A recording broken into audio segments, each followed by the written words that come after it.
I did want to bring up something that did happen recently, and that's that Orange Cassidy was in the news, and he was putting you over. Really?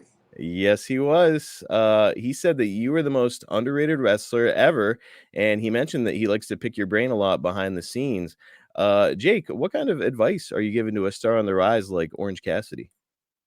Oh man, he just asked me questions. I try to give him answers, man. And when I first seen him, I laughed at it. And Hmm. but then after watching him go out and perform 3 or 4 shows, I realized that this kid knows what he's doing, and he's making it work. He really makes it work, and he works his tail off. So if you got me on your side, you're doing something right.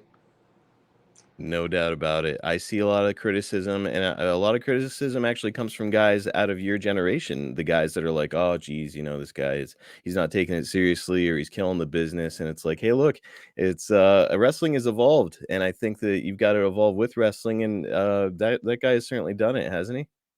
He has. There are some guys that go out there and do headlocks and takeovers and drop kicks and this, that, and the other. And there's other guys that go out and do something else. I mean, it was no different back in the day when you had people like Thunderbolt Patterson or the Freight Train, Rufus R. Jones. Hmm. Guys were doing something different. Then you had your Antonio Roccas, and he was certainly different. He was a flying son of a gun, man, back when nobody flew. So there were guys back then that were doing things that were different, but nobody just wants to remember that.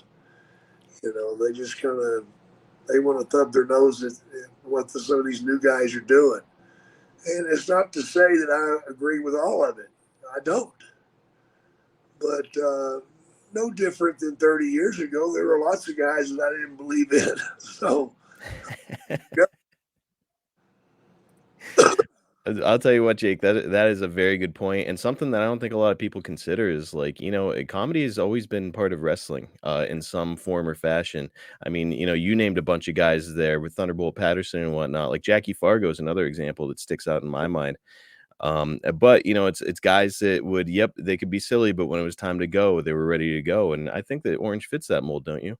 Yeah, I do. Yeah, I do. He's got my, so that says something.